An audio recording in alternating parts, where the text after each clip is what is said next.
ರಾಮಚಂದ್ರ, ನಾನು ಅಯೋಧ್ಯೆಗೆ ಮೊದಲಿನಿಂದಲೂ ಬರುತ್ತಿದ್ದವನು, ಬಂದವನು, ನಿಮ್ಮ ಅತಿಥಿ ಸತ್ಕಾರವನ್ನು ಪಡೆದವನು. ನೀವು ಎಷ್ಟು ಸಲ ಬಂದು ನಮಗೆ ಹೆಚ್ಚು ಅಂತ ಅನಿಸುವುದೇ.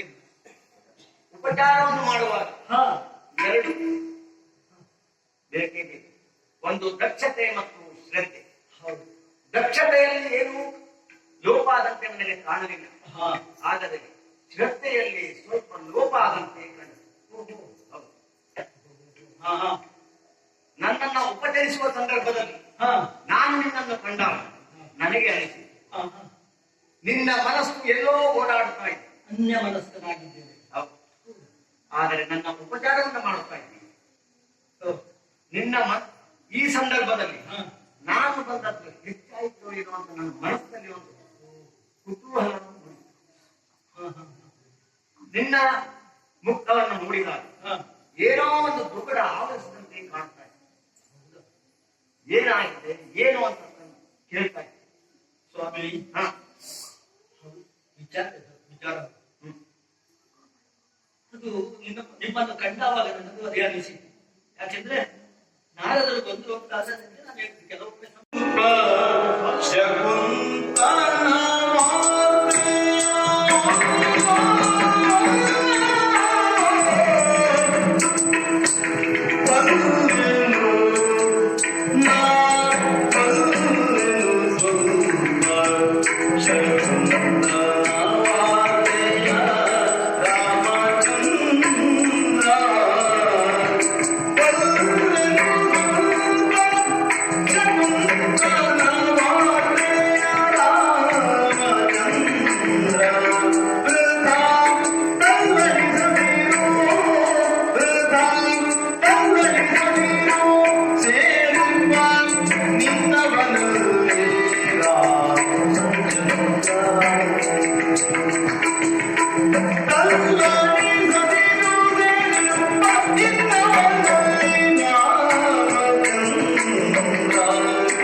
ಶಕುಂತನ ಬಗ್ಗೆ ಸ್ವಲ್ಪ ತಿಳಿದಿದೆ.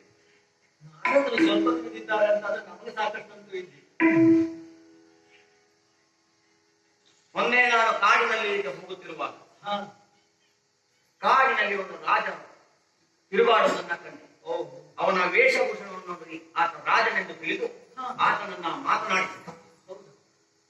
ಯಾರು ನೀನು, ಇಲ್ಲಿ ಏಕೆ ಬಂದೆ, ಏನು ಮಾಡುತ್ತಿದ್ದೀಯ ಅಂತ ಆತನನ್ನ ವಿಚಾರಿಸಿದಾಗ ಆತ ಸ್ವಲ್ಪ ಹೆದರಿಕೆಯಿಂದ ಮಾತನಾಡಲು ತಡವರಿಸುತ್ತಾ ಮಾತನಾಡಿದ.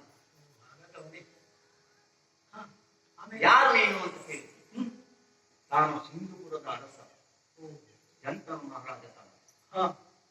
ನಾನು ಬೇಟೆಗೆಂದು ಬಂದಾಗ ಎರಡು ಪಕ್ಷಿಯನ್ನು ನನ್ನ ಬಾಣ ಪ್ರಯೋಗದಿಂದ ಮುಂದೆ, ಒಂದು ಪಕ್ಷಿಯಲ್ಲಿ ಮತ್ತೊಂದು ಪಕ್ಷಿ ವಿಶ್ವಾಮಿತ್ರ ಋಷಿಗಳ ಯಜ್ಞಕುಂಡದಲ್ಲಿ ಹೊಂದಿತ್ತು ಅಂತ ನಾನು ವಾರ್ತೆಯನ್ನು ತಿಳಿದು ಅಲ್ಲಿಂದ ಕೋಪಿಷ್ಟರಾದವರು 8 ದಿನದೊಳಗಾಗಿ ಇದಕ್ಕೆ ಯಾರು ಕಾರಣರು ಅವರನ್ನ ಕೊಲ್ಲುತ್ತೇನೆ, ಅದು ನನ್ನ ಶಿಷ್ಯನಿಂದ ಅಂತ ಪ್ರತಿಜ್ಞೆಯನ್ನ ಮಾಡಿದರು. ಶಿಷ್ಯರು ಯಾರನ್ನು ತಿಳಿದು ನೋಡಿದಾಗ ಶ್ರೀರಾಮಚಂದ್ರ ಅವನಲ್ಲಿಗೆ ಬಂದು ವಿಷಯವನ್ನು ತಿಳಿಸಿ ಅವರಿಂದಲೂ ಅಪ್ಪಣೆಯನ್ನ ಪಡೆದಿದ್ದಾರೆ. ಅವರು ಆತನು ತಾನು ಈ ಕೆಲಸವನ್ನ ಮಾಡಿ ಪೂರೈಸುತ್ತೇನೆ ಎಂದು ರಾಮಚಂದ್ರ ಅಭಯವನ್ನು ನೀಡಿದ್ದಾನೆ. ಅದನ್ನ ತಿಳಿದು ಆತನು ಹೆದರಿ ತಾನು ರಾಮನ ಭಕ್ತ, ತಾನು ಅವನನ್ನು ಅನ್ಯಾಯ. ಆದರೆ 8 ದಿನದೊಳಗಾಗಿ ನನ್ನನ್ನು ಕೊಲ್ಲುತ್ತೇನೆ ಕೊಲ್ಲುತ್ತೇನೆ ಎಂದು ಅವರು ಪ್ರತಿಜ್ಞೆ ಮಾಡಿದ್ದರಿಂದ ನಾನು ಹೆದರಿ ಬೇಟೆಗೆ ಬಂದವನು ಕರತ್ತ ಮತ್ತೆ ರಾಜ್ಯಕ್ಕೆ ಹೋಗಲೇ ಇಲ್ಲ. ನನಗೆ ಎಲ್ಲವೂ ಸಾಕು, ನಾನು ಆತ್ಮಹತ್ಯೆಯನ್ನೇ ಮಾಡಿಕೊಳ್ಳುತ್ತೇನೆ ಎಂದು ತೀರ್ಮಾನ ಮಾಡಿದ್ದೇನೆ ಎಂದು ನನ್ನಲ್ಲಿ ವಿಷಯವನ್ನು ತಿಳಿಸಿ. ಆಗ ನಾನೊಂದು ಉಪಾಯವನ್ನು ಮಾಡಿದೆ. ಅದೇನೆಂದರೆ, ಯಾರು ಆತ್ಮಹತ್ಯೆಯನ್ನು ಮಾಡಿಕೊಳ್ಳಬಾರದು.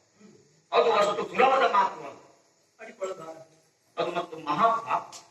ಅದಕ್ಕಾಗಿ ಇಲ್ಲಿಯೇ ಹತ್ತಿರದಲ್ಲಿ ಹನುಮನ ಆಶ್ರಮ ಇದೆ, ಅಲ್ಲಿಗೆ ಹೋಗು. ನಿನ್ನ ಕೆಲಸ ಆಗುತ್ತದೆ ಎಂದು ಅವರಿಗೆ ತಿಳಿಸಿದೆ. ಅಷ್ಟಕ್ಕೆ ಬಿಡಲಿಲ್ಲ. ಆತನ ಅಲ್ಲಿ ಏನು ನಡೀತದೆ ಅಂತ ತಿಳಿಯಲಿಕ್ಕಾಗಿ ಆತನ ಹಿಂದೆ ಆದರೆ ಒಂದು ಕೆಲಸ, ಅಲ್ಲಿ ಹೋಗುವಲ್ಲಿವರೆಗೆ ಹನುಮ ಅಲ್ಲಿ ಅಂಜನಾದೇವಿ ಮಾತ್ರ ಆತ ಮತ್ತೂ ಬುದ್ಧಿವಂತ ಅಂತ ನಾನು ಶಕುಂತಮ ಅಂತ ಇತ್ತು. ನಮ್ಮ ಕೆಲಸ ಅದು ಅವನು ಹೋದವನೇ ತಾಯಿಯ ಕಾಲನ್ನು ಹಿಡಿದು ಬಿಕ್ಕಿ ಬಿಕ್ಕಿ ಹತ್ತು ಪ್ರಾಣ ಬಿಚ್ಚೆಯನ್ನು ಕೊಡುವ ತಾಯಿ ಅಂತ ಕೇಳಿದ. ಅದಕ್ಕೆ ಅಂಜನಾದೇವಿ ಹೆದರಬೇಡ, ನಾನಿದ್ದೇನೆ, ಹನುಮನಾಣೆ ಅಂತ ಅವರಿಗೆ ಅಭಯವನ್ನು ನೀಡಿ ಅಷ್ಟು ನಡೆಯುವುದರೊಳಗೆ ಹನುಮನಲ್ಲಿ ತಾನು ಎಲ್ಲ ವಿಷಯವನ್ನು ತಿಳಿಸಿದಾಗ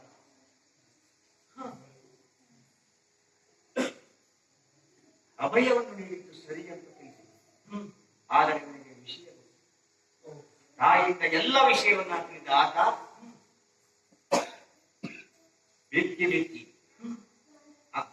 ಅಗ್ರಿ ತನ್ನ ಎಲ್ಲ ತಾನು ಏನು ರಾಮನ ಜಪವನ್ನು ಮಾಡಿದ್ದೇನೆ, ರಾಮನನ್ನೇ ಸರ್ವಸ್ವಾಗಿ ತಿಳಿದಿದ್ದೇನೆ, ಅವನಲ್ಲಿ ಅವನು ಕೊಲ್ಲುವಂತ ಮನುಷ್ಯನ ಆ ಶಂಕರ ಮಹಾರಾಜನನ್ನ ನಾವು ಈಗ ಇಟ್ಟುಕೊಂಡು ರಕ್ಷಣೆ ಮಾಡುತ್ತೇನೆ ಎಂದು ಅಭಯವನ್ನು ನೀಡಿದ್ದೇನೆ ತಾಯಿ. ಈಗ ನಿನ್ನ ಮಾತನ್ನು ನೀಡಲು ಆತ ರಾಮನ ಅವನನ್ನು ಕಳಿಸಿದ. ಏನು ಮಾಡಬೇಕು ತಿಳಿಯದೇ ಆತ ಚಿಂತಾಕ್ರಾಂತನ. ನಂತರ ಅವನೇ ಒಂದು ವಿಷಯಕ್ಕೆ ಬಂದ ಸಮಾಧಾನ ತಾಯಿ, ನಿನ್ನ ಮಾತನ್ನು ನಾನು ನೆರವೇರಿಸಿಕೊಡುತ್ತೇನೆ, ಅವನನ್ನು ನನ್ನಲ್ಲಿ ಕಳಿಸಿ, ನಾನು ಅವನಿಗೆ ಅಭಯವನ್ನು ನೀಡುತ್ತೇನೆ ಎಂದು ತಿಳಿಸಿ ಅವನಿಗೆ ಅಭಯ ಕೊಟ್ಟು ಇಷ್ಟು ವಿಷಯವನ್ನ ನಿನಗೆ ಈಗ ನಾನು ತಿಳಿಸಲು ಇಲ್ಲಿಗೆ ಬಂದೆ.